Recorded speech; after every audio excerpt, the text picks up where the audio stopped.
In the quiet suburb of Houston, where the hum of lawn mowers and the chatter of neighbors filled the air, a storm was brewing, unnoticed by all but one silent observer.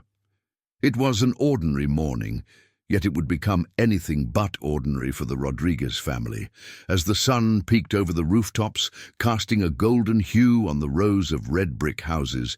Young Tommy Rodriguez, a bright-eyed 6-year-old with a penchant for adventure, awoke with a singular request: a glass of milk.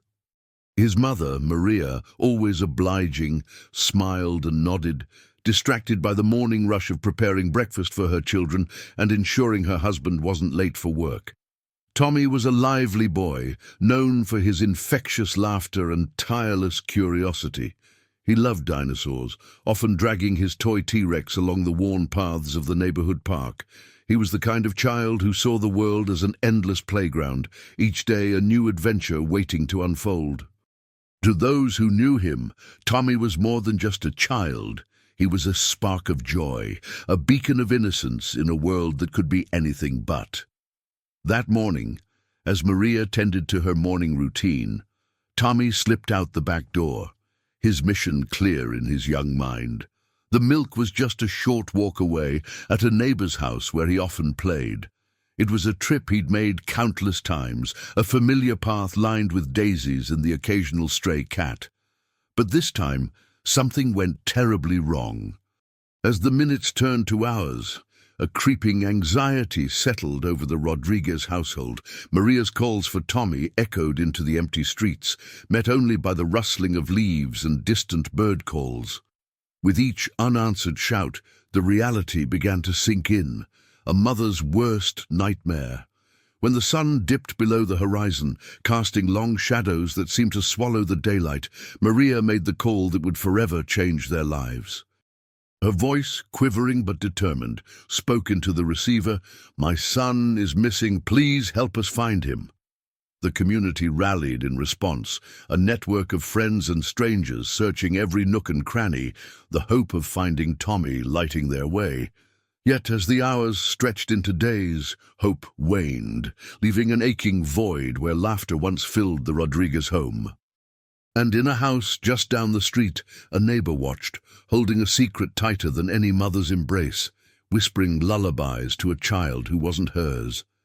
The clock ticked on, each second a reminder of the absence, of the mystery that now gripped the heart of Houston. A child vanished, leaving behind a trail as cold as the milk he sought. The warm glow of streetlights flickered on as dusk settled over the neighborhood. The once bustling streets now quiet, save for the occasional rustle of wind through the trees. Inside the Rodriguez home, the air was thick with worry, Maria's heart pounding with each tick of the clock. Tommy was more than just a child to his family. He was a symbol of hope and love. His laughter was a melody that filled the rooms, a gentle reminder of innocence. Born to Maria and Carlos Rodriguez, Tommy was a vibrant 4-year-old with an insatiable curiosity. The youngest of 3, he was adored by his older siblings and cherished by his parents. His world was a patchwork of colorful toys, storybooks, and the comforting embrace of family. On that fateful morning, Tommy had been his usual self, his small voice chirping about the milk he wanted for breakfast. It was a request Maria had heard countless times. "Go on, mi amor, just like always," she had said, a gentle nudge to start his little adventure. It was routine, a simple act of trust in a safe community. But as the hours dragged on, reality began to seep in, each moment without Tommy an echo of despair. The initial search was frantic, neighbors and friends combing through backyards and alleyways, calling his name into the growing darkness. Every face that turned up was etched with concern, their eyes scanning for any sign of the young boy. The police arrived promptly, their presence both a comfort and a grim reminder of the seriousness of the situation. Officers moved through the house, asking questions, taking notes, their radios crackling with updates from the search teams. Detective Lisa Monroe, a seasoned investigator with a reputation for solving the unsolvable, took charge. Her eyes, sharp and focused, were full of empathy as she listened to Maria recount the morning's events. "Any arguments, anyone upset with you recently?" Detective Monroe asked gently, trying to piece together the puzzle. Maria shook her head, her voice barely a whisper. "No, nothing like that. Everyone loved Tommy. He's just gone."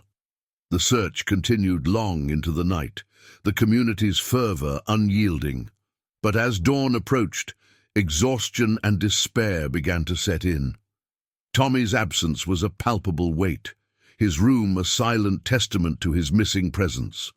As the first light of morning crept through the windows, the Rodriguez family held each other, their hearts heavy with uncertainty. The world outside continued to spin, indifferent to their pain, even as their own world stood still. And in a modest house just down the street, a woman cradled Tommy in her arms, his small form nestled against her. Her heart ached with a twisted sense of love and possession, the line between right and wrong blurred by loneliness and delusion. The phone rang, piercing the silence. Maria's sister answered, her voice cracking as she relayed the message to Maria. It was the police, requesting Maria and Carlos to come to the station. They had questions, more questions, and a lead they needed them to confirm. As they prepared to leave, Maria glanced at a picture of Tommy on the mantel, his bright eyes staring back at her. "We'll find you, mi amor," she whispered, the promise hanging in the air, a vow to bring him home. As the car pulled away, the neighborhood began to stir, whispers of the missing boy spreading like wildfire. And in a quiet room, a woman rocked back and forth, her lullaby a haunting tune in the early morning light. The community was on edge, and the question hung in the air, heavy and unanswered. Where was Tommy Rodriguez? The Rodriguez family arrived at the police station, their faces etched with fatigue and hope mingled with dread. Detective Monroe met them in the lobby, her expression somber yet determined. She led them to a small, dimly lit interview room, the air thick with the weight of unspoken fears. "Thank you for coming," she began, her voice steady.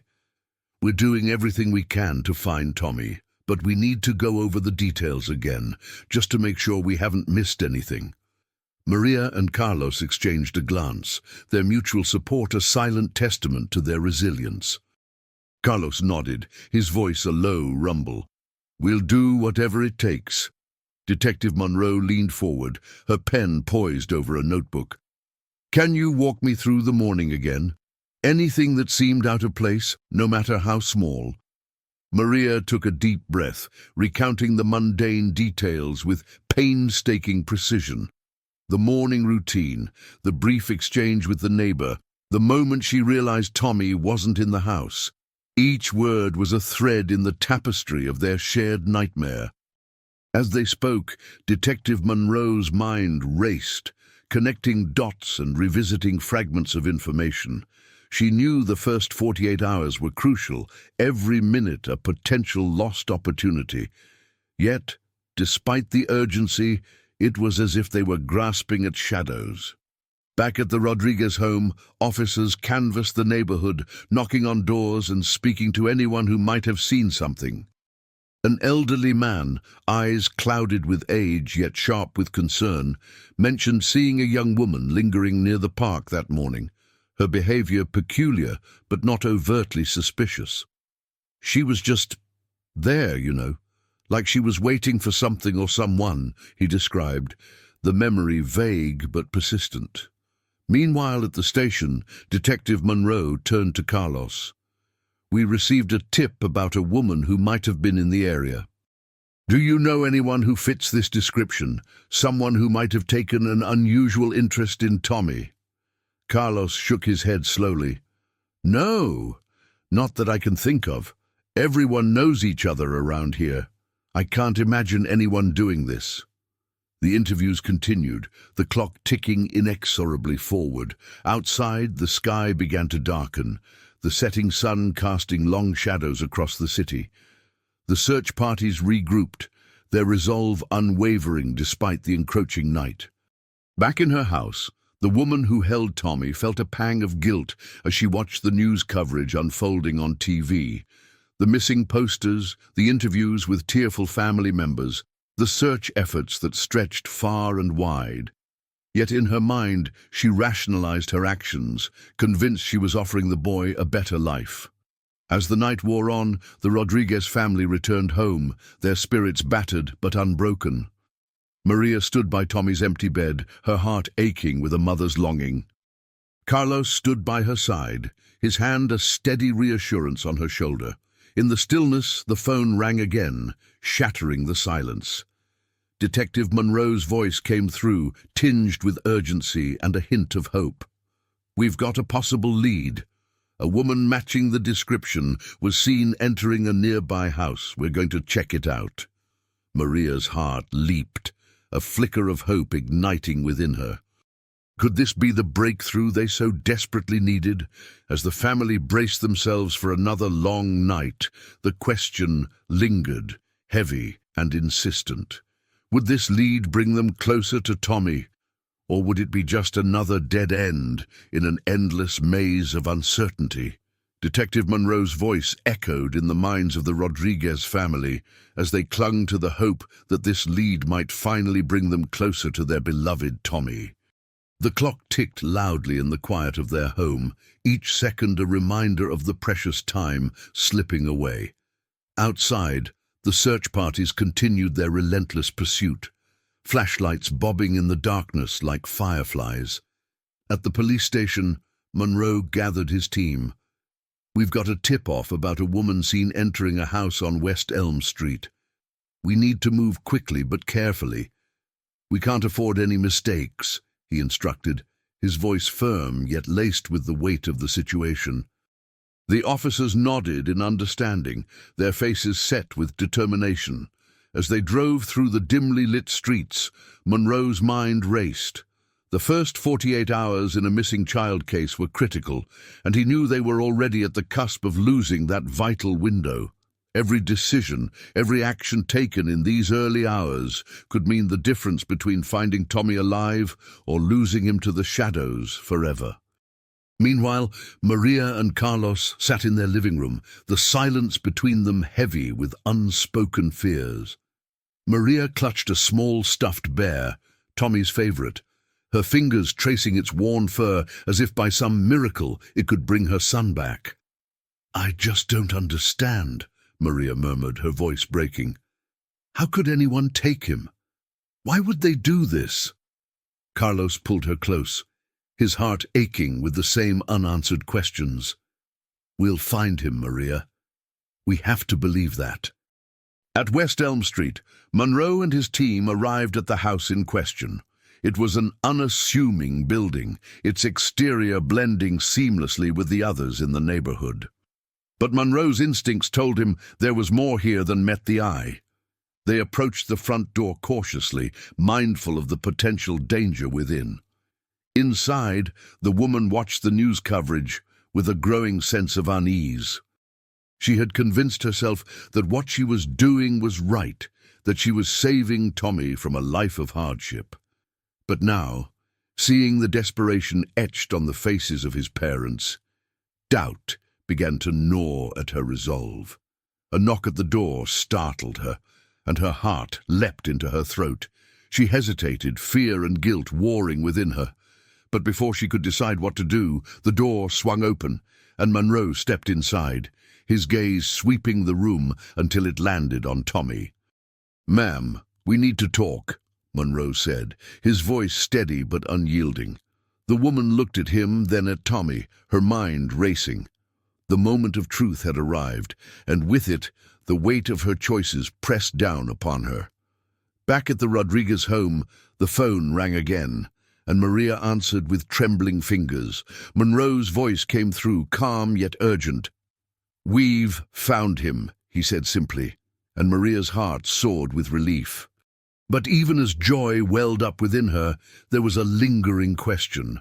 What had her son endured in the time he had been away? And what would it take to heal the wounds of this unthinkable ordeal? Maria's knees buckled as she clutched the phone, the weight of Monroe's words sinking in. Relief flooded her veins, but it was tinged with an undercurrent of fear. Carlos, watching her from across the room, saw the shift in her expression and rushed to her side. "Maria, what is it? What did he say?" Carlos's voice was a mixture of hope and anxiety. Maria looked up at him, tears streaming down her face. "They found him, Carlos. They found Tommy." Carlos's heart leapt, and he pulled Maria into a tight embrace, the reality of the moment sinking in. But even as they held each other, questions swirled in their minds. What condition was Tommy in? How had he survived those days away from home? Meanwhile, back at the unassuming house on West Elm Street, Monroe's team moved with measured precision. The woman, now sitting at the kitchen table, her hands trembling, offered no resistance. Her eyes were fixed on Tommy, who clung to a stuffed bear that seemed to have materialized in his arms. "Ma'am, I need you to understand the gravity of this situation," Monroe began, his voice firm yet not unkind. "This is a serious offense. The child's parents have been frantic with worry." The woman nodded, her voice barely above a whisper. "I didn't mean to cause harm. I thought I was saving him." Monroe studied her, noting the genuine conflict etched on her face. "You need to explain everything," he said, "from the beginning." As the woman began to recount her version of events, Monroe's mind churned through the implications. The initial police response had been swift but flawed. Assumptions had been made, leads overlooked. The first 48 hours had been critical, and yet in the chaos, valuable time had slipped through their fingers. Across town at the precinct, the atmosphere was tense. Officers reviewed the timeline of Tommy's disappearance, searching for any missteps. Witnesses had been questioned, but inconsistencies plagued their accounts. A neighbor had mentioned seeing a child matching Tommy's description, but her statement was dismissed as unreliable, a misjudgment that now loomed large. Monroe's voice crackled over the police radio, bringing a wave of relief and renewed urgency. "We have the boy. He's safe," he reported. But even with this breakthrough, the sense of triumph was tempered by the realization of how close they had come to losing him forever. Back at the Rodriguez home, the family gathered, hope rekindled, but fragile. Maria and Carlos prepared to head to the station, their hearts heavy with anticipation. They yearned to hold their son, to reassure themselves that he was truly okay. Yet as they left, a question lingered in the air, a question that would haunt the investigation in the days to come. How had they missed the signs? And who else might have been complicit in this unexpected abduction? The precinct hummed with a mix of relief and frustration. The boy was safe, yet countless questions remained unanswered. Detective Monroe sat amidst a sea of paperwork, his mind grappling with the tangled web of evidence and testimony. The woman's confession had shed some light on the situation, but it was far from illuminating the truth. Patrol cars lined the streets of the quiet suburban neighborhood as officers canvassed door to door, seeking any morsel of information that might have been overlooked. Yet whispers grew louder among the residents, whispers that hinted at darker undercurrents in the community. "Did you hear about Mrs. Jensen?" one neighbor murmured to another at the edge of a manicured lawn. "I always thought she was a bit odd." "Odd? That's an understatement," came the reply. "But taking a child, that's a whole different level." The rumors spread like wildfire, each retelling adding layers of suspicion and speculation. But as Monroe knew too well, rumors were a double-edged sword. They could lead to breakthroughs or derail an investigation entirely. Back at the station, the task force reviewed their list of persons of interest. Mrs. Jensen had been forthcoming, but her actions were not those of a cunning criminal mastermind. She spoke of loneliness and a misguided attempt to provide care, not malice. Monroe's instincts told him there was more to uncover, yet the leads were evaporating before his eyes. In the days following Tommy's return, the case that had seemed so promising began to stall. The initial suspects, like the neighborhood handyman who had a penchant for disappearing at odd hours, were cleared after alibis checked out. The tension in the air was palpable as hope dwindled with each passing day. Monroe found himself staring at the board where Tommy's smiling photograph took center stage, surrounded by snippets of information and red string that connected dots yet to form a clear picture. The neighborhood was a maze of hidden truths, and as he delved deeper, a chilling realization emerged. Someone knew more than they were letting on. The community's facade of normalcy began to crack under the weight of scrutiny. Secrets, once buried, now threatened to rise to the surface. Yet without concrete evidence, the case teetered on the brink of going cold. Monroe felt the pressure mounting. Time was not on their side. As dusk settled over Houston, Monroe sat in his car, the weight of potential failure pressing heavily on his shoulders. The streets were quiet now, but he knew that beneath the calm exterior, the truth lurked, waiting to be uncovered. The investigation had hit a wall, but Monroe was not ready to concede defeat. The phone buzzed, pulling him from his thoughts. "Detective Monroe," the voice crackled over the line. "You need to see this. We've got something that might change everything." With a renewed sense of urgency, Monroe sped towards the precinct, his mind racing with possibilities. The investigation had stagnated, but perhaps, just perhaps, this was the breakthrough they desperately needed.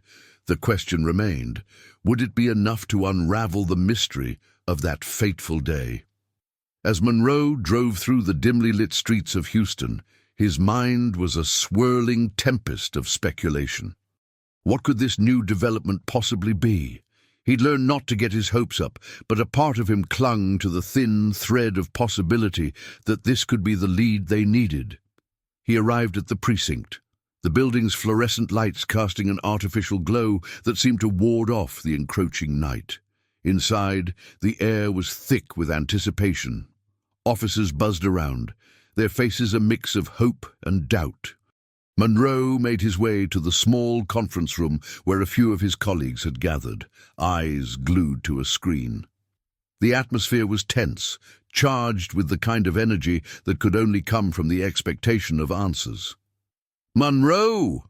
a fellow detective nodded in greeting, gesturing towards the screen. "We've been going through some of the old surveillance footage from that day. Came across something you should see."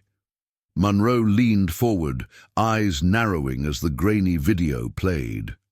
It was footage from a local convenience store, just a few blocks from where Tommy had vanished.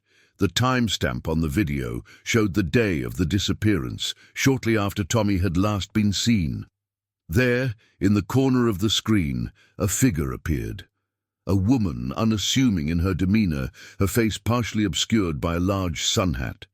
She was holding the hand of a small child, his face barely visible, but his stature unmistakably similar to Tommy's.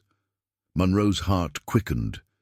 "That's him," he breathed, eyes never leaving the screen. "That's Tommy."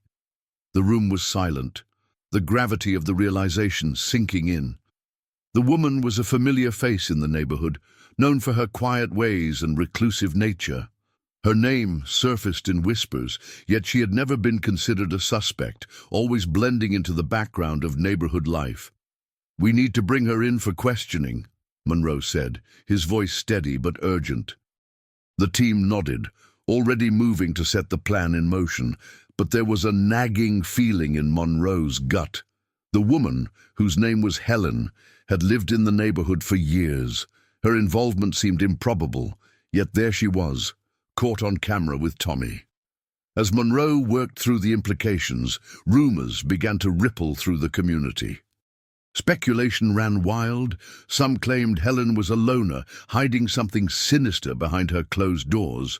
Others insisted she was incapable of causing harm, a misunderstood soul. The neighborhood was a cauldron of gossip, each tale more fantastical than the last. Despite the renewed focus on Helen, the investigation had hit another wall. Without more concrete evidence, they couldn't detain her. Days turned into weeks, and the fervor that had once surrounded the case began to wane. Leads dried up, and once cooperative neighbors grew wary, their initial willingness to help replaced by a reluctance to get involved in what was becoming a community-wide controversy. Monroe felt the frustration mounting. He spent late nights poring over files, combing through every detail, desperate to find the missing piece of the puzzle. But as the investigation stalled, he feared the case was slipping through his fingers, inching closer to the dreaded status of cold. Then late one night, as he sat alone in the precinct, the phone rang. He answered, expecting yet another dead-end tip, but the voice on the other end was urgent, almost frantic. "Detective Monroe, there's something you should know about Helen. She has a brother.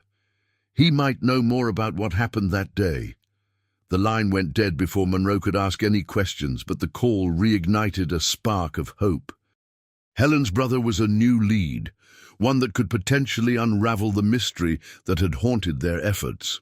As Monroe prepared to follow this new thread, he couldn't shake the feeling that the truth was closer than ever, just waiting to be uncovered. Monroe leaned back in his chair, the dim light of the precinct casting long shadows across the room. The mention of Helen's brother was unexpected, a sudden shift in the narrative that had grown stale with time. He quickly jotted down notes, his mind racing with possibilities. Who was this brother, and why hadn't he come up in their investigation before? The next morning, Monroe gathered his team, briefing them on the new lead. They scoured through records, piecing together any information they could find on Helen's family. It wasn't long before they discovered a name: David. He lived just a few towns over, a modest address, no criminal record, nothing that immediately raised suspicion. But Monroe knew better than to judge a book by its cover. As they set out to contact David, whispers in the community grew louder. The neighborhood had become a hotbed of speculation and fear, each rumor more unsettling than the last. Some said they had seen Helen and David together the day Tommy vanished. Others recalled heated arguments between them. It was as if the entire neighborhood was caught in a web of half-truths and shadows. When they finally reached David, he seemed cooperative, even eager to clear his sister's name. He spoke fondly of Helen, describing her as a loving sister and a woman who had always been a caretaker by nature. He acknowledged the rumors but dismissed them as nonsense, a product of idle minds and restless tongues. Yet there was something in his eyes, an unease, a flicker of something unsaid. Monroe pressed him for more, asking about his own whereabouts on the day Tommy disappeared. David hesitated, his gaze dropping to the floor. He claimed he was at work, miles away, with co-workers who could vouch for him. But Monroe sensed the tension in the room, the unspoken words hanging heavy between them. Meanwhile, the community's patience waned. With each passing day, the neighborhood's faith in the investigation waned. The initial outpouring of support for Tommy's family had dwindled, replaced by frustration and resignation. People began to move on, their lives resuming a semblance of normalcy, even as the mystery lingered. As the days turned into weeks, Monroe felt the weight of the case pressing down on him. Despite the lead on David, there was no concrete evidence linking him or Helen to Tommy's disappearance. The investigation felt like a ship adrift with no clear direction, and Monroe feared they were no closer to finding Tommy than they had been at the start. Then, just as hope seemed to fade, an unexpected development. A neighbor, previously too frightened to speak, came forward with a revelation. She had seen something the day Tommy vanished, something that could change everything. But as she spoke, Monroe realized the implications were more profound than he could have imagined. The investigation was about to take a turn, one that would lead them deeper into the heart of the mystery, where the truth lay hidden beneath layers of secrets and lies. The neighbor sat quietly, her hands trembling slightly as she recounted the details of that fateful afternoon. She had been reluctant to come forward, fearing the repercussions of what she had seen, but the weight of her silence had grown too heavy to bear. She described how she had been tending her garden, a quiet escape from the chaos of life, when she noticed something peculiar. Across the street, in the shadow of the late afternoon sun, she saw Helen's car parked at an unusual angle, obscured partially by the hedges.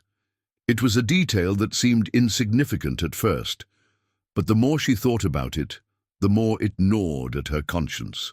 Monroe listened intently, each word a thread weaving into the tapestry of the investigation. The neighbor continued, her voice barely above a whisper, as she described Helen exiting the car with a bundle in her arms. It was small, wrapped tightly in a blanket. She couldn't be sure, but something about the way Helen moved, the urgency in her step, set off alarm bells in her mind. For years she had buried this memory, convincing herself it was nothing, a figment of her imagination. But now, as she spoke, the gravity of the moment settled over her. She was offering a piece of the puzzle that had eluded investigators for so long. Monroe thanked the neighbor, sensing the courage it took for her to come forward. Her account was troubling, suggesting a possibility that had been whispered about but never substantiated. Could Helen have taken Tommy that day? If so, why? With this new information, Monroe knew the investigation needed to pivot. He returned to the station, the neighbor's words echoing in his mind. The case files, once collecting dust, were reopened, each page scrutinized under this new light. But as Monroe and his team delved deeper, the leads remained frustratingly elusive. As the years stretched into a decade, the case of Tommy's disappearance became a ghost story in the community, a cautionary tale told to keep children close. Families moved away, new ones took their place, and life continued its relentless march forward. For Tommy's family, however, time was a cruel reminder of his absence. His mother, once vibrant and full of life, now wore her grief like a shroud. She clung to the hope that Tommy was out there somewhere, waiting to be found. She refused to accept the whispers that suggested otherwise, that hinted at darker truths she dared not acknowledge. In their private pursuit of justice, the family hired a series of private investigators, each promising breakthroughs that never came. They spared no expense, driven by a resolve that defied the passage of time.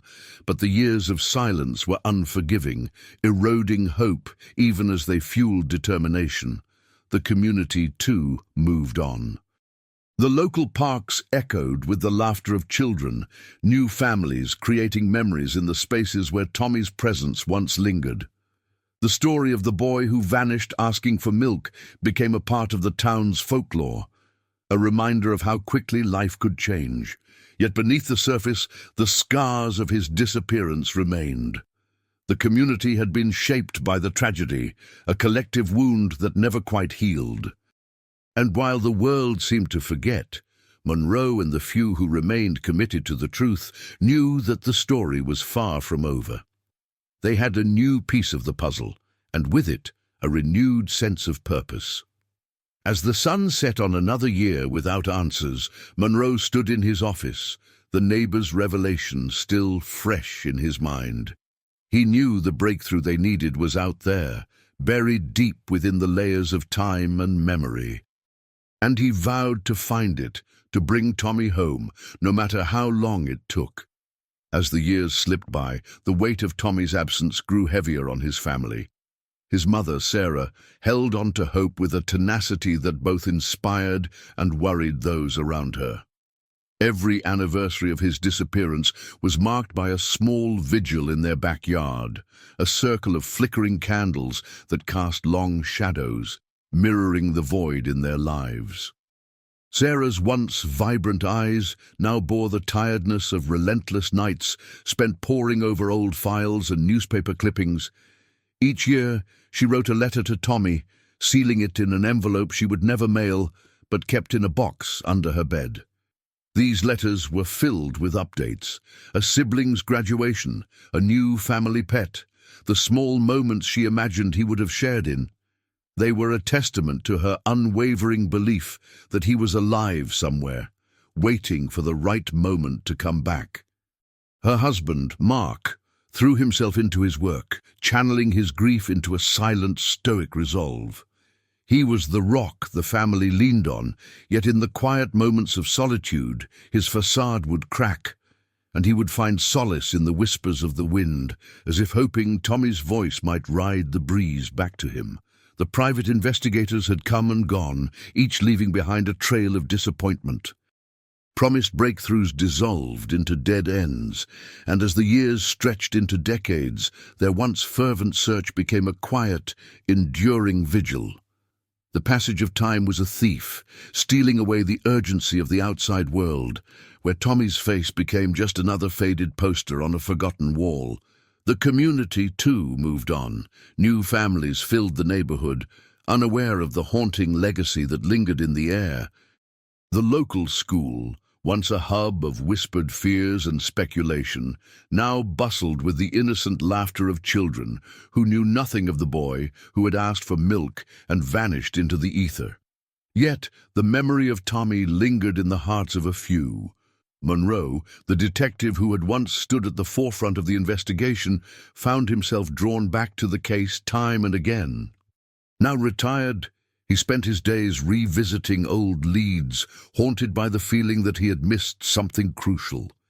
His office was a shrine to the unsolved puzzle, walls lined with photographs and notes, a timeline of heartbreak and mystery. It was during one of these reflective evenings that Monroe received an unexpected call.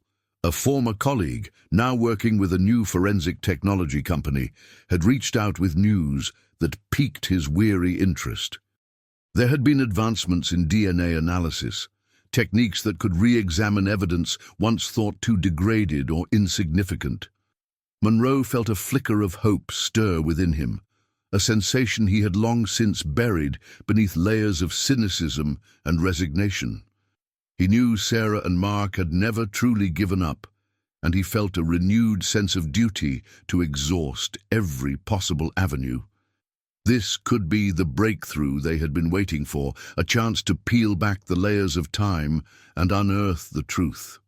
As he looked out over the city, bathed in the orange glow of a setting sun, he made a silent vow to himself and to the boy he had never forgotten.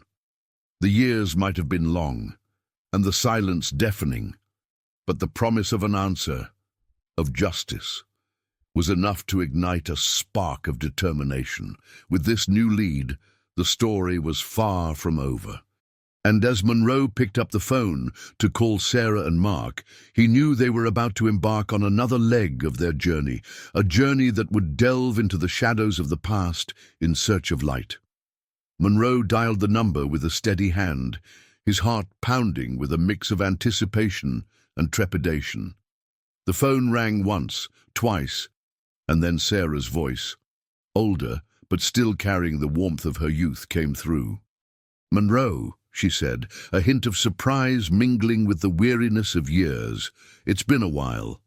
"It has," Monroe replied, trying to keep his voice steady. "I'm calling because there's something new, something that might help us find Tommy." There was a pause, the weight of a decade's silence hanging between them. "We never stopped hoping," Sarah finally said, her voice barely a whisper. As Monroe relayed the information, he could hear the shift in her breathing, the cautious hope creeping in, despite years of disappointment. Mark joined the call, his voice gruffer, yet equally laced with the longing that had never faded. "Whatever it takes," Mark said firmly, "we need to know." As Monroe laid out the plan to revisit the evidence using the latest DNA technology, Sarah and Mark listened intently. They had spent years conducting their own searches, sifting through rumors and leads that had led nowhere. Their private investigation had been exhaustive, driven by love and desperation. They had knocked on doors, hired private detectives, and followed every whisper that reached their ears, only to be met with dead ends. The community had moved on, the bustling life of Houston continuing in its relentless rhythm. But for Sarah and Mark, time had stood still. Birthdays passed with an empty chair, holidays carried an unspoken sorrow, and every knock on the door stirred a momentary flicker of hope that quickly faded to despair. Monroe, aware of the depths of their struggle, felt the gravity of his task. He had watched as the case file gathered dust, each passing year a cruel reminder of the unresolved mystery. The advances in forensic science offered a glimmer of possibility, a reason to believe that the silence could finally be broken. As they ended the call, Monroe felt the weight of responsibility settle on his shoulders. This was not just a professional endeavor, it was a personal mission. He owed it to Tommy, to Sarah and Mark, and to himself, to pursue this lead with every ounce of his being. In the days that followed, Monroe worked tirelessly, coordinating with the forensic team, meticulously reviewing the evidence that had once seemed so insignificant. He was determined to breathe life into the cold, sterile facts, to find the connection that had eluded them all those years ago. Meanwhile, Sarah and Mark braced themselves for the emotional roller coaster that lay ahead. They knew the risks of rekindling hope, the potential for heartache, but the prospect of answers, of finally knowing the truth, was worth every moment of uncertainty. As the days stretched into weeks, the anticipation grew. Monroe kept Sarah and Mark updated, sharing each small development, every piece of progress. The community, once indifferent, began to take notice again, whispers of the renewed investigation spreading through the neighborhood. And then, just as doubt began to creep back in, a breakthrough came. It was subtle, almost easy to overlook, but to Monroe it was a beacon in the darkness, a piece of evidence that linked the past to the present in an unexpected way. As he prepared to share this revelation with Sarah and Mark, he knew this was a pivotal moment. The long silence was about to be shattered, and the truth, long buried, was finally within reach. The room was silent, save for the quiet hum of the air conditioning.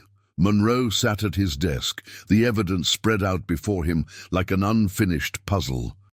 The breakthrough had come not as a shout, but as a whisper, a faint thread connecting the past to the present, almost invisible until it was there in plain sight. He picked up the phone with a sense of urgency, dialing Sarah and Mark's number with trembling fingers. Each ring felt like an eternity, the anticipation a living thing in the space between them. When Sarah answered, her voice was a mixture of hope and caution. Monroe could almost see her hand gripping the receiver, Mark standing close by, both holding their breath. "I have something," Monroe said, the words heavy with significance. "It's not everything, but it's a start. We need to meet." The urgency in his voice was not lost on them. "We'll be there as soon as we can," Sarah replied, her voice steady despite the storm of emotions roiling beneath the surface. As they made their way to the meeting, Monroe reflected on the years that had passed. For over 2 decades, the case had remained an open wound, the silence a constant companion to Sarah and Mark. Their private investigation had been exhaustive, driven by a love that refused to accept the unknown. They had hired private detectives, consulted psychics, and even taken courses on investigative techniques themselves. Yet each lead had fizzled out, leaving them with more questions than answers. In the community, time had dulled the initial shock of Tommy's disappearance. Neighbors who had once gathered in support slowly drifted back to their own lives, the case becoming a haunting memory rather than a present concern. New families moved into the neighborhood, unaware of the shadow that lingered over the street corner where Tommy had last been seen. But for Sarah and Mark, the world had stopped on that day in 2001. Each anniversary was a stark reminder of their loss, a day spent in quiet reflection and private mourning. The pain was a constant presence, woven into the fabric of their lives, yet they clung to each other and to the hope that one day, somehow, they would find their son. As Monroe prepared for their meeting, he knew the stakes had never been higher. The piece of evidence he had discovered was a small detail, an overlooked witness statement, a name forgotten in the chaos of the initial investigation. It was enough to reignite the search, to breathe new life into a case that had languished in silence for far too long. When Sarah and Mark arrived, their faces etched with the lines of years spent searching, Monroe wasted no time. He laid out the evidence, explaining how this small piece of the puzzle could lead them to the truth. The name belonged to a neighbor, someone who had moved away shortly after Tommy's disappearance.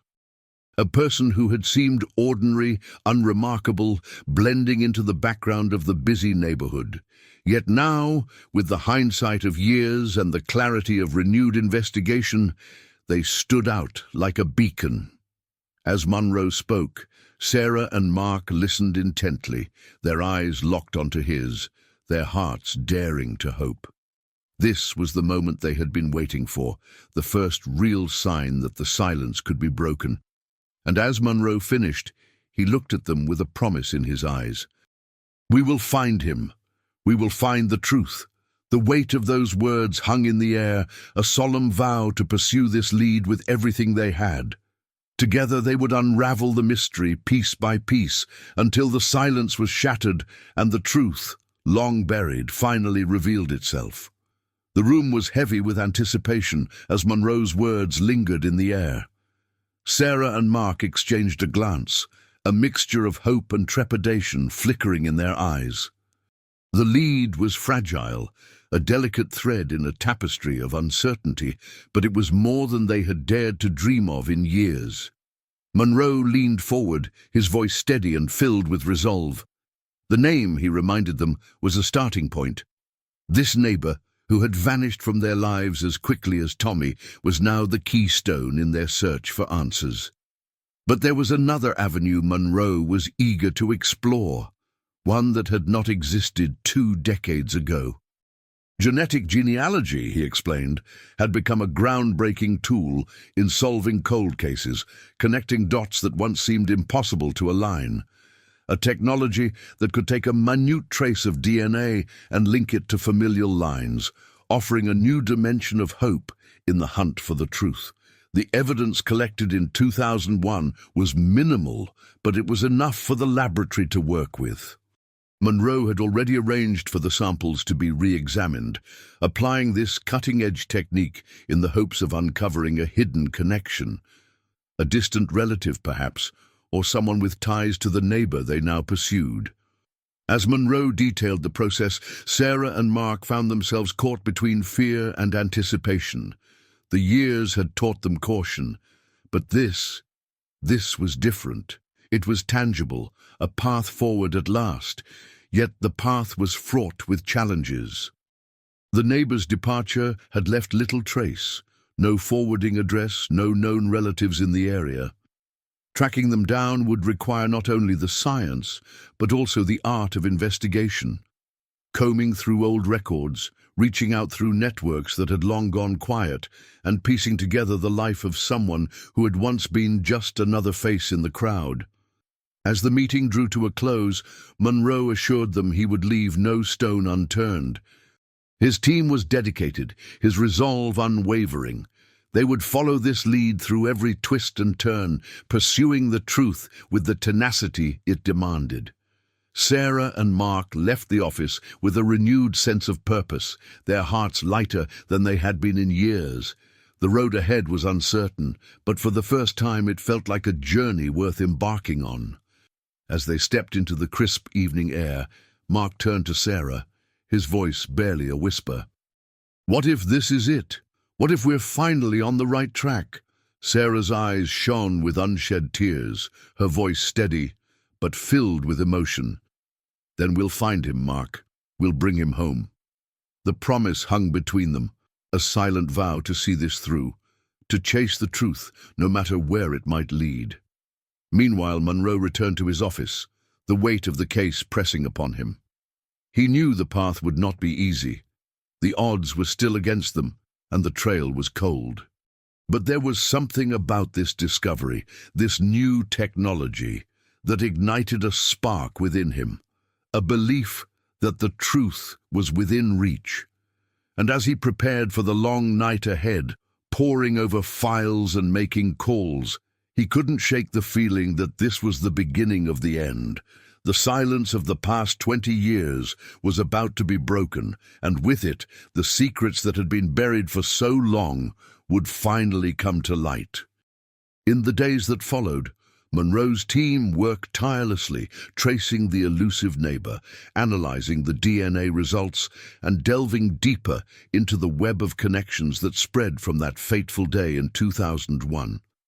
Each discovery, each new piece of information, brought them closer to the truth. But just as they were beginning to see the outlines of the picture forming, a new development threatened to change everything. A call came in late one night, a voice fraught with urgency and fear. The caller claimed to have information, something that could break the case wide open.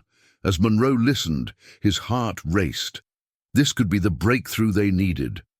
But who was this mysterious informant, and why had they chosen this moment to come forward? The answers lay just beyond reach, tantalizingly close, yet shrouded in uncertainty. As Monroe prepared to meet this new source, he knew the stakes had never been higher. The truth was within grasp, but it would take every ounce of skill, patience, and courage to seize it. Monroe sat in his car, the quiet hum of the engine a thin veil over the tumult of his thoughts. The night was inky black, the city lights casting long shadows on the pavement as he drove towards the designated meeting place. The voice on the phone had been shaky, but there was a steely determination beneath the fear, a promise of revelations that could finally crack the case wide open. As he parked under a flickering streetlight, Monroe's mind raced with possibilities. Could this be the lead they had been waiting for, or was it another dead end, a cruel twist in a seemingly endless labyrinth? The figure emerged from the shadows, hood pulled low over their face. Monroe stepped out, his heart pounding in his chest as he approached. The air was thick with tension, each footstep echoing the gravity of the moment. The informant's voice was low, barely more than a whisper, but the words pierced through the night. They spoke of a deathbed confession, a secret kept for decades, and a name that had been hidden in plain sight. It was the name of the neighbor, the same one who had nursed the missing child as her own. Monroe's pulse quickened. This was it, the missing piece that could tie everything together. But before he could ask more, the informant handed him a small envelope, urging him to look inside only when he returned to his office. With a final, lingering glance, the figure disappeared back into the shadows, leaving Monroe alone with his thoughts and the promise of answers. Back at his desk, Monroe opened the envelope with trembling fingers. Inside, he found a photograph, yellowed with age but unmistakable in its clarity.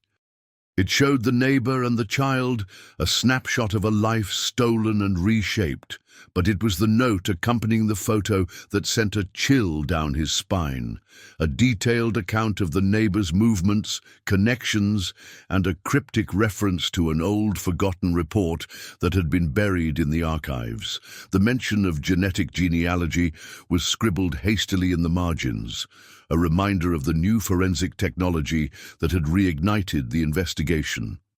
Monroe knew that with this new evidence they could finally piece together the fragmented puzzle, tracing the path of the child and the truth through the tangled web of lies and deceit. As the first light of dawn crept through the window, Monroe felt a renewed sense of purpose. The path ahead was fraught with challenges, but for the first time he could see the end in sight. The truth was no longer a distant dream. It was a promise, an inevitability, waiting to be uncovered. And as he prepared to dive back into the investigation, he knew that this glimmer of hope, this flicker of truth, would guide them through the darkness until justice was finally served. Monroe sat back in his chair, the photograph and note laid out before him like sacred relics. He couldn't shake the feeling that he was standing on the precipice of something monumental. The mention of genetic genealogy was not just a passing note. It was a beacon, illuminating a path that had long been shrouded in shadow. He picked up the phone and dialed a number he knew by heart. The line buzzed, a momentary pause before a familiar voice answered. It was Detective Riley, a colleague with a reputation for tenacity and an unwavering belief in the power of science to uncover truths buried by time. "Riley, I need your expertise on something big. It's about the Houston case, the one with the missing child. I've got a lead that could crack it wide open." Monroe could almost hear the gears turning in Riley's mind. She was a seasoned detective, known for her meticulous nature and a knack for connecting dots others couldn't even see. "Monroe, if you're calling me, I know it's serious. What's the angle?" Monroe glanced again at the note, the words genetic genealogy seeming to pulse with potential. "There's an old report, something about DNA. I think it's time we apply the latest tech. We could finally map out the child's lineage, identify connections we never saw before." Riley's excitement was palpable, her voice rising with anticipation. "If we can get DNA from the photograph, or anything else connected to the case, we might just have a real shot. I'll reach out to the lab. Let's get the ball rolling." As the call ended, Monroe felt a surge of adrenaline. It was happening. Years of dead ends and frustration were giving way to a new era of possibility. The promise of genetic genealogy was not just a scientific breakthrough. It was a lifeline, a way to breathe new life into the case that had haunted so many for so long. With renewed determination, Monroe began sifting through the archives, searching for any piece of evidence that could yield the DNA they so desperately needed. Each file, each fragment of the past, was a potential key to unlocking the truth. Hours later, Monroe's persistence paid off.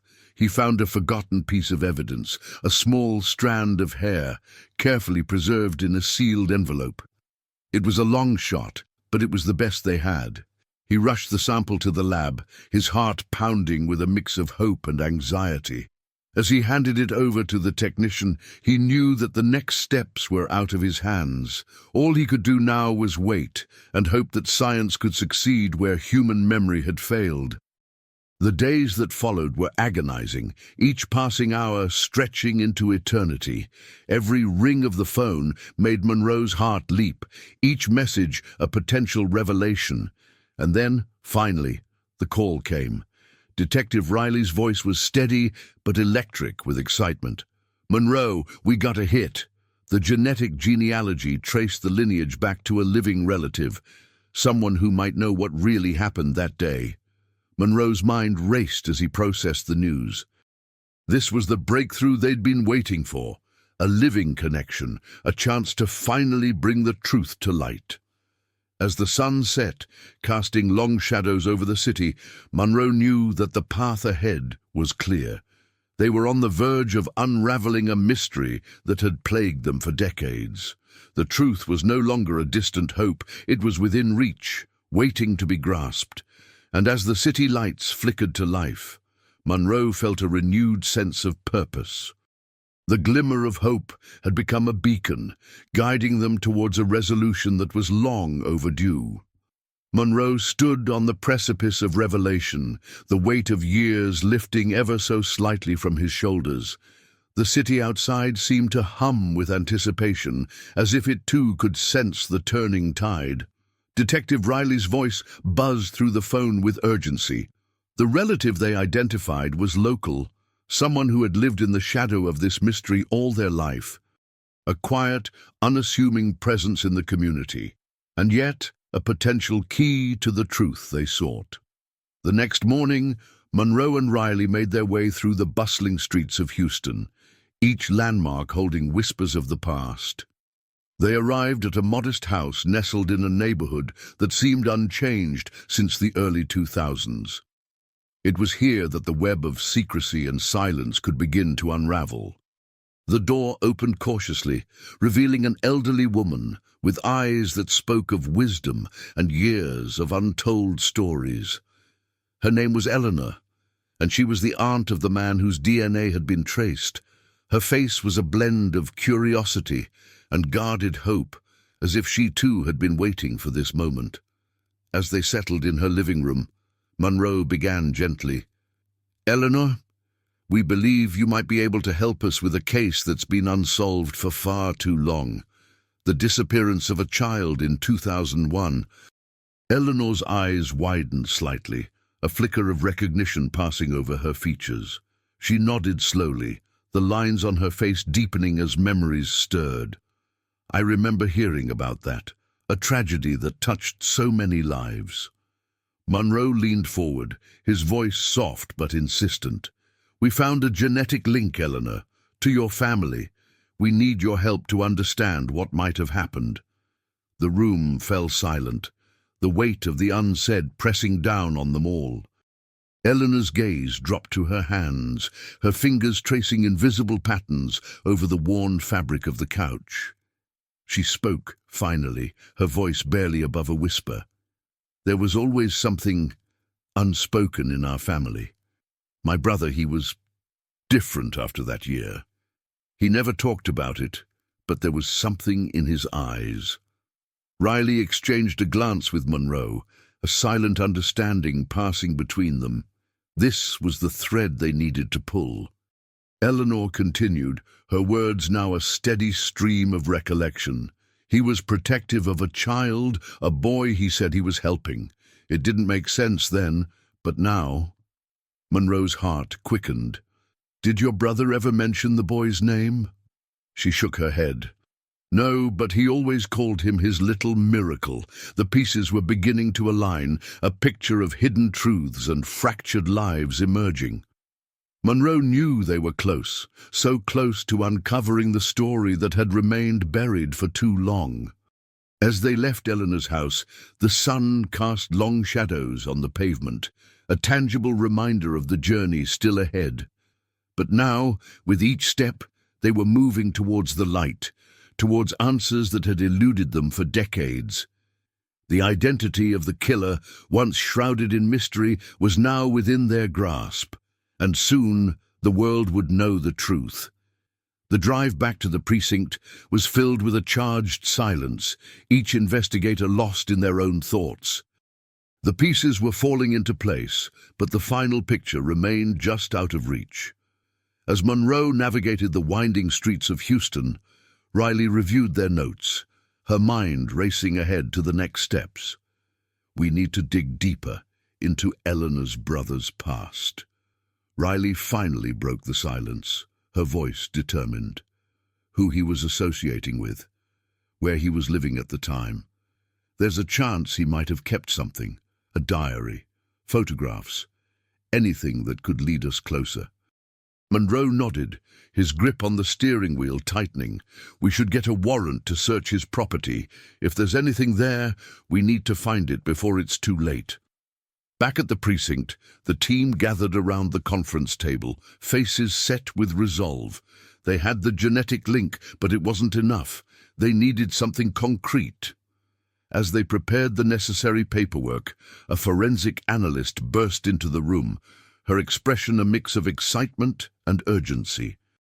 "We've got something," she announced, holding up a file. "A partial DNA match from a hair found in the neighbor's home, the place where the boy was last seen." Monroe's heart skipped a beat. "Who does it match?" The analyst placed the file on the table, flipping it open to reveal the results. "It's a familial match to Eleanor's brother, strong enough to suggest a close relation." The room buzzed with a mix of disbelief and anticipation. Could it be possible that the boy had been right under their noses all along? Riley's eyes lit up with an idea. "We need to talk to him. Eleanor's brother. Find out what he knows. If he's been hiding this for years, he might just crack under the right pressure." Monroe agreed, and soon they were on their way to the address listed under her brother's name. The sun was setting, casting an orange glow over the city, a stark contrast to the darkness of the truth they were about to confront. As they arrived, the house stood silent, an unassuming facade that concealed decades of secrets. They knocked, hearts pounding with the anticipation of what lay beyond. A man opened the door, his face worn with years and shadows of unspoken burdens. Monroe and Riley introduced themselves, their voices steady, yet laced with the gravity of the situation. "We need to talk about 2001, Monroe began, his gaze fixed intently on the man before him.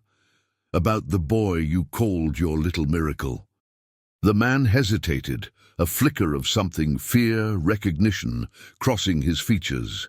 His silence spoke volumes, and Monroe knew they were on the brink of a confession, a revelation that would change everything. What happened to the boy? Riley pressed gently, her tone both empathetic and unyielding.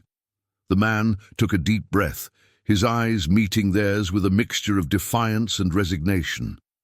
The truth was about to surface, after years of being buried beneath layers of guilt and silence.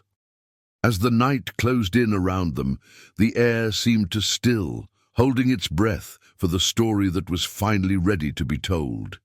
The man stood there, his hands trembling slightly as he gripped the doorframe for support. His eyes darted between Monroe and Riley, the weight of 2 decades pressing down on him like a heavy shroud. "I never meant for it to happen," he began, his voice barely more than a whisper. His words tumbled out, tangled with emotion and regret. "We never meant for any of this." Monroe leaned in, sensing the floodgates about to burst open. "Tell us what happened. We need to know everything." The man nodded, and as he spoke, his voice grew stronger, fueled by the need to unburden his soul. "It was Eleanor. She was desperate for a child, and when I found him—" He paused, swallowing hard. "When I found him alone, so vulnerable, something inside me just broke. I thought we could give him a better life." Riley's eyes softened, understanding dawning amidst the horror. "You took him in, raised him as your own." He nodded, shame etched into every line of his face. "Eleanor was in on it. She'd been so heartbroken after losing our own child. We thought we were saving him, but we knew it was wrong. Every single day we knew." Monroe's mind raced, piecing together the fragments of the story. "And the DNA test. It pointed to you. How did you—" The man shook his head, eyes glistening with unshed tears. "I was his uncle. By blood, yes, but I became his father in every other way. We never imagined it would come back to haunt us." Riley took a step closer, her voice gentle yet firm. "Where is he now? The boy, your son?" The man hesitated, then finally relented, his shoulders sagging under the weight of his confession. "I sent him away when the suspicion started. He's been living with friends in another state. I couldn't risk losing him." Monroe and Riley exchanged a glance, the enormity of the situation settling in. This was the breakthrough they had been waiting for, the twisted web of family secrets finally unraveling before them. But they needed more. They needed to bring the boy home, to reunite him with the family he never knew he lost. As the man led them inside, pointing to the dusty box of old photographs and letters, the air was thick with the promise of closure. The pieces of the puzzle were falling into place, and with each revelation, the path to justice became clearer. But one question lingered, unspoken, as they sifted through the remnants of a stolen life. What had the boy been told about his past? And how would he react to the truth that awaited him? The answers lay just beyond the horizon, in a world where innocence had been both robbed and cherished. As Monroe and Riley prepared to delve deeper into the layers of deception, they knew the next steps would be crucial in bringing this long cold case to its rightful conclusion. The dusty box was a treasure trove of secrets, each photograph a piece of the puzzle that had eluded them for so long. Monroe and Riley sifted through the contents, each image a poignant reminder of the life that had been quietly hidden from view. The boy's face, bright and full of innocence, stared back at them from the glossy prints, his resemblance to the family undeniable. Riley set aside a particularly telling photograph, one that showed the boy nestled against the man they now knew as his uncle. The bond between them was clear, a bittersweet testament to years of love built on a foundation of lies. But it was a letter tucked beneath the photographs that caught her attention, a letter penned by the man's own mother, frail with age, yet resolute in its message. "We did what we thought was best for him," the letter read, "in a world that turned its back on him." Monroe's eyes narrowed as he scanned the page, the words casting a new light on the family's motivations. But it was the signature at the bottom that made his heart skip, a name they had seen before, on the church roster, in community newsletters, a name that was synonymous with trust and piety in their neighborhood. Her name was Martha, a woman revered for her charity work, seen by many as a pillar of the community. Yet here she was, implicated in a deception that had spanned more than a decade. The realization was staggering, the dichotomy between her public image and her private actions, a jarring testament to the hidden complexities of human nature. Riley's voice broke the silence. "We need to find her," she said, the urgency in her voice palpable. "If we're going to solve this, we need to understand her role in all of this."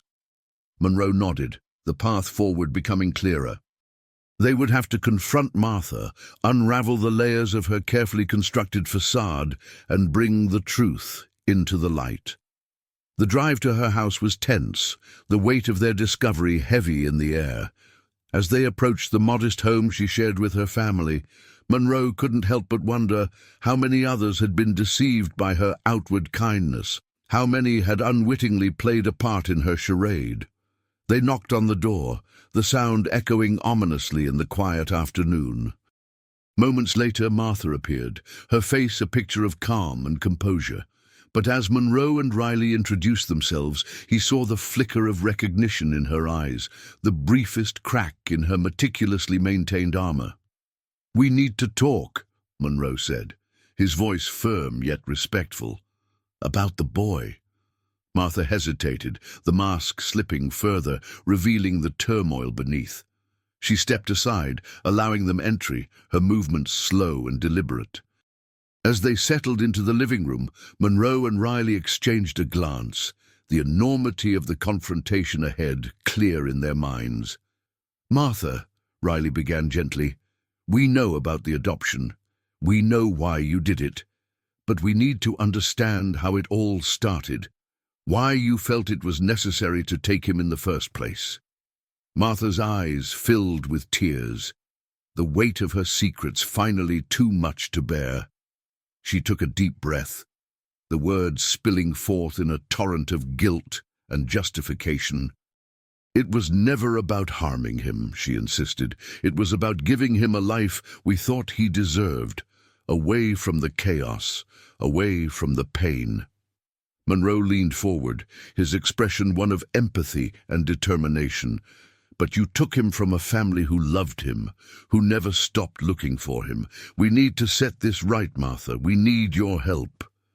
The room fell silent, the air thick with the promise of redemption. Martha nodded slowly, the resolve in her eyes a testament to her willingness to finally face the truth. The path to justice was within reach, the final pieces of the puzzle slipping into place. But as they prepared to leave, one burning question remained. How would the boy react when faced with the truth of his origins? Would he embrace the family he had lost, or would he turn away, forever scarred by the betrayal of those he had come to trust? The answers, they knew, lay in the days ahead, in the fragile dance between past and present, between truth and reconciliation. And as they stepped back into the fading light, Monroe and Riley knew that the end was near, the resolution of a case that had haunted them for so long finally within their grasp. The silence stretched between them, a somber acknowledgement of the gravity of what lay ahead. As Martha was gently handcuffed, her eyes met Riley's once more, a silent plea for understanding and forgiveness. In the interrogation room, the fluorescent lights cast a harsh glow over the proceedings. Martha sat across from Monroe, her hands trembling slightly, a reflection of the emotional upheaval within. The recorder clicked on, its red light blinking steadily, a silent witness to the confession that would follow. "I never meant to hurt anyone," Martha began, her voice quivering yet resolute. "It was a moment of desperation. I saw him that day, lost and crying for his mother, and something inside me just broke. I thought I could provide a sanctuary, a place of safety and love." Monroe listened intently, his pen scribbling notes as he probed deeper. "But you knew his family was searching for him. Why not come forward sooner?" Martha's eyes filled with tears again, her gaze dropping to the table. "I was afraid of losing him, of facing the consequences, and as the years passed, the fear only grew. I convinced myself that what I was doing was right, even as the guilt consumed me." The interrogation continued, each question peeling back the layers of Martha's actions, her motivations laid bare. She spoke of loneliness, of an unfulfilled yearning for motherhood, of a misguided belief that she was saving the boy from an unknown fate. As the confession unfolded, the weight of Martha's choices settled heavily in the room. Her words were a stark reminder of the complex tapestry of human emotions that had led to this moment, a tapestry woven with threads of love, fear, and misguided intentions. The trial that followed was swift, the evidence irrefutable. Martha was sentenced to a decade in prison for kidnapping and unlawful adoption. Her plea for leniency met with little sympathy from a community that had long felt the sting of her actions. Yet the resolution of the legal proceedings was only the beginning of the healing process for the families involved. The boy, now a young man, faced the daunting task of reconciling the life he had known with the truth of his origins. His journey was one of self-discovery, a path fraught with emotional turmoil, but also with hope for understanding and acceptance. For the boy's biological family, the reunion was bittersweet. Their joy at his return was tempered by the years lost, the milestones missed, but they embraced him with open hearts, determined to rebuild the bonds that had been severed so long ago. The community, too, grappled with the aftermath of the case. It served as a sober reminder of the hidden stories that lay beneath the surface of everyday life, of the complexities of human behavior and the impact of choices made in moments of weakness. In the end, the story of the missing child from Houston became a testament to the resilience of the human spirit. It was a narrative of loss and redemption, of justice served and lessons learned. As the dust settled, the echoes of the past lingered, a powerful reflection on the enduring quest for truth and the healing power of time. And as the credits rolled on this chapter of their lives, the boy, now a man, stood at the crossroads of his future. With the support of both families, he stepped forward, ready to embrace the life that awaited him. His heart a mosaic of the love that had shaped him, his soul a testament to the enduring strength of family and forgiveness.